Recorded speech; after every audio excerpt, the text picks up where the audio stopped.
সুপ্রিয় শিক্ষার্থীরা, আসসালামু আলাইকুম। আশা করি তোমরা সবাই ভালো আছো। আমিও ভালো আছি। আজকের ক্লাসে তোমাদেরকে স্বাগতম। তো আজকে ক্লাসের শুরুতে শিক্ষক পরিচিতি। মোহাম্মদ রবিউল ইসলাম, প্রভাষক, হিসাব বিজ্ঞান, মজিজুরিনা ফাউন্ডেশন স্কুল অ্যান্ড কলেজ, নড়িয়া, শরীয়তপুর।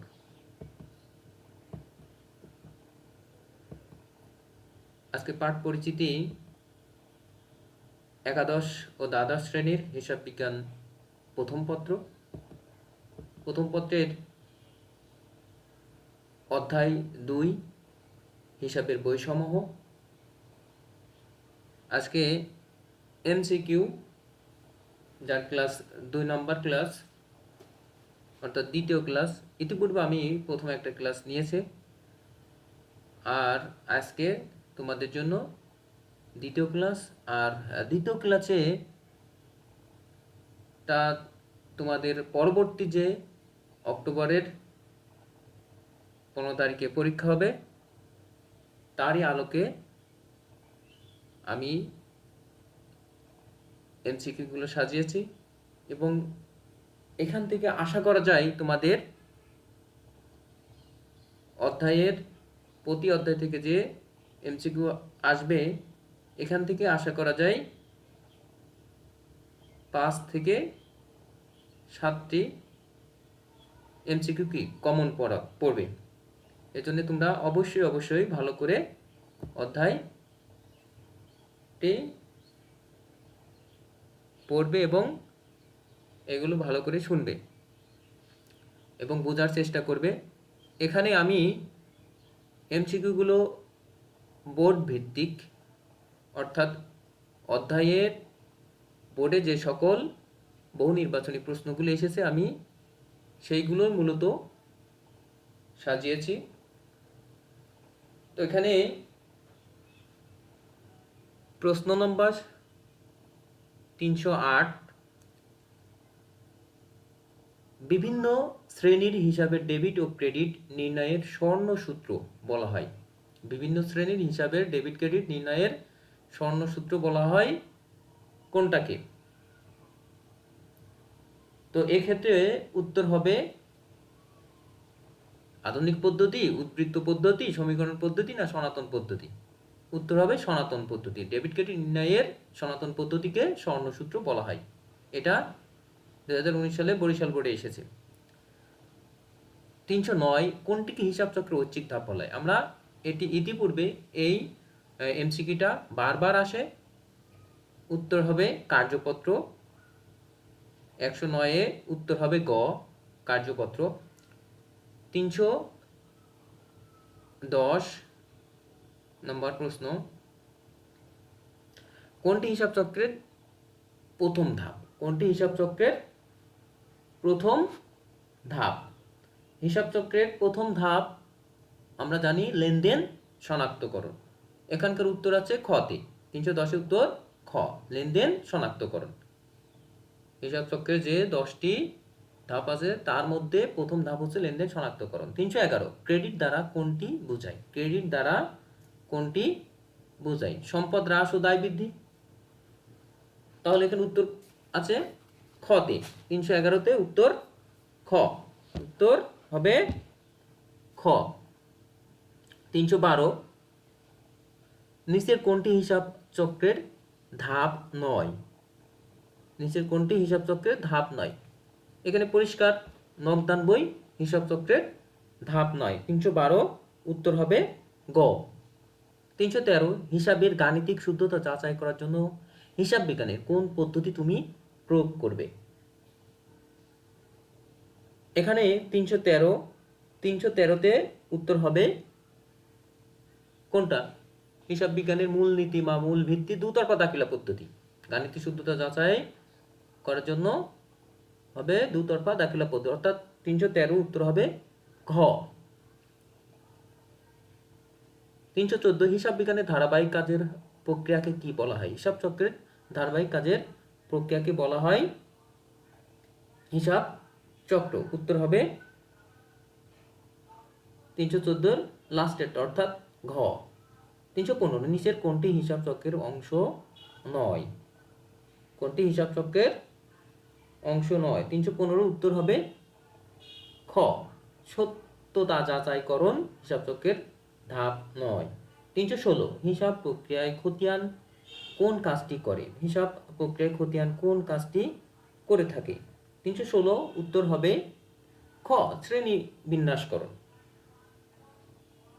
খতিয়ান শ্রেণী বিন্যাসকরণ করে থাকে। 316 উত্তর হবে খ। 317 জার্নাল শব্দটির উৎপত্তি হয়েছে কোন শব্দ থেকে? 17 উত্তর হবে ক, জার্নাল শব্দটি ফরাসি শব্দ থেকে উৎপত্তি হয়েছে। 318 নিচের কোনটি হিসাব চক্রের ধাপ নয়? কোনটি হিসাব চক্রের ধাপ নয়? উত্তর হচ্ছে গ, নগদ প্রবাহ বিবরণী হিসাব চক্রের ধাপ নয়। 319 যে হিসাব বইয়ে লেনদেনকে তারিখ অনুযায়ী ডেবিট ও ক্রেডিট বিশ্লেষণ করে লিপিবদ্ধ করা হয় তাকে কি বলে? 319 উত্তর হবে ক, জাবেদা। যে হিসাব বইয়ে লেনদেনকে তারিখ অনুযায়ী ডেবিট ক্রেডিট বিশ্লেষণ করে লিপিবদ্ধ করা হয় তাকে বলা হয় জাবেদা বা জাবেদা বই। 319 উত্তর হবে ক। 320 হিসাব চক্রের কোন ধাপগুলো কাজ সারা বছর চলমান থাকে? উত্তর হবে খ, লেনদেন শনাক্তকরণ, সাধারণ জাবেদা, খতিয়ান, এই কাজগুলো সারা বছর চলতে থাকে। তারপর 321 কর্মচারী বেতন দেওয়া হলে এটি হিসাব সমীকরণে কি প্রভাব পড়বে? এটি উত্তর হবে 321 গ, স্বত্বাধিকার হ্রাস পাবে এবং সম্পত্তি হ্রাস পাবে। 322 যন্ত্রপাতি ক্রয় 30,000 টাকা, বহন খরচ 3,000 টাকা এবং সংস্থাপন ব্যয় 7,000 টাকা হলে যন্ত্রপাতি হিসাব কত টাকা ডেবিট হবে? 322 উত্তর হবে ক, 40,000 টাকা। কারণ 30,000 টাকা দিয়ে ক্রয় করা হয়েছে, বহন খরচ 3,000 টাকা, 33,000 টাকা, আর স্থাপন ব্যয় 7,000 টাকা, যোগ করলে হয় 40,000 টাকা। 322 উত্তর হবে ক। 323 প্রকৃত জাবেদায় কোনটি লিপিবদ্ধ করা হয়? প্রকৃত জাবেদায় লিপিবদ্ধ করা হয় প্রারম্ভিক জাবেদা, অর্থাৎ উত্তর হবে ক। 323 উত্তর হবে ক। 324 প্রদেয় হিসাব কিভাবে সৃষ্টি হয়? প্রদেয় হিসাব কিভাবে সৃষ্টি হয়? 324 উত্তর হবে ক, শর্তযুক্ত ভাবে পণ্য ক্রয় করলে প্রদেয় হিসাব সৃষ্টি হয়। 324 উত্তর হবে ক। 325 জাবেদার অপরিহার্য বিষয় কি? 325 জাবেদার অপরিহার্য বিষয় কি? উত্তর হবে ক, ব্যাখ্যা। অপরিহার্য বিষয় ব্যাখ্যা, উত্তর ক। 326 প্রকৃত জাবেদায় লেখা হয় কোনটি? প্রকৃত জাবেদায় লেখা হয় কোনটি? ধারে আসবাবপত্র ক্রয় করলে প্রকৃত জাবেদায় লেখা হয় কোনটি?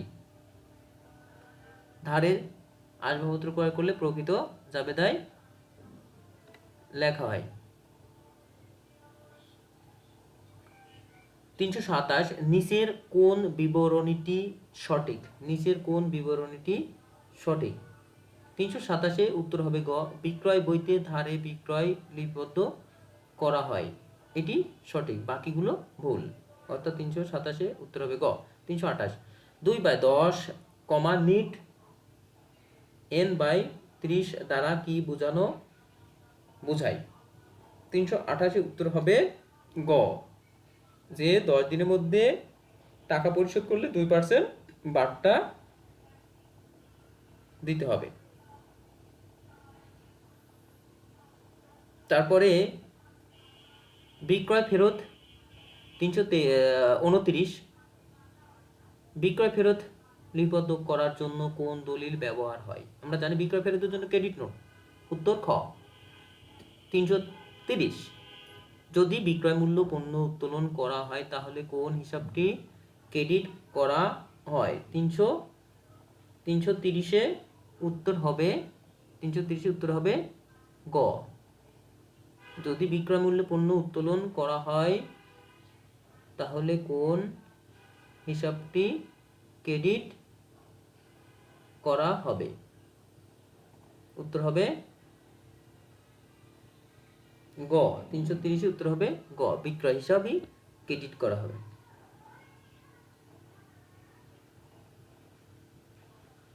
331 বিক্রয় উদ্দেশ্যে আসবাবপত্র ক্রয় করা হলে কোন হিসাবে ডেবিট করতে হবে?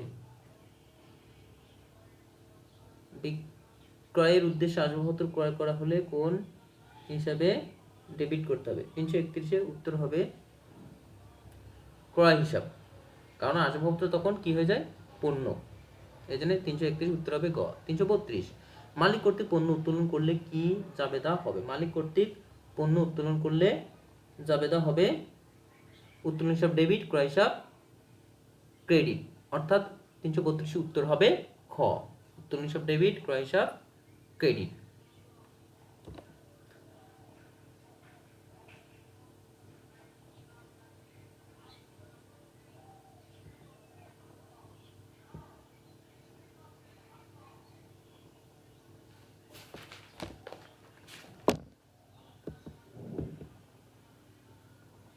এখানে তোমাদের জন্য যে প্রশ্নটি ছিল এগুলো বেশিরভাগ বোর্ডে এসেছে, তো আশা করি তোমরা এগুলো যদি ভালো করে পড়ো বা রপ্ত করো তাহলে এখান থেকে আমি প্রশ্ন আসবে এবং এই অধ্যায়ের উপর আমি আরও একটা ক্লাস নেব, যেটা দুইটা মিলে ক্লাসটা অধ্যায় থেকে 5 থেকে 8টি প্রশ্ন আসবে। এমনকি এই প্রশ্নগুলো তোমাদের বোর্ডেও থাকবে, টেস্ট পরীক্ষায় থাকবে, যে কোনো পরীক্ষায় বোর্ডের প্রশ্নগুলো সচরাচর থাকে। এই জন্যে তোমরা অবশ্যই ভালো করে এগুলো পড়বে এবং বাসায় দেখবে। তো একই পেজ আমি 2 বার দিয়েছি, ওটা যাতে নিজেরা ভালো করে এটা দেখতে পাও। তো আজকের মতো এই পর্যন্তই। সবাইকে ধন্যবাদ। আসসালামু আলাইকুম।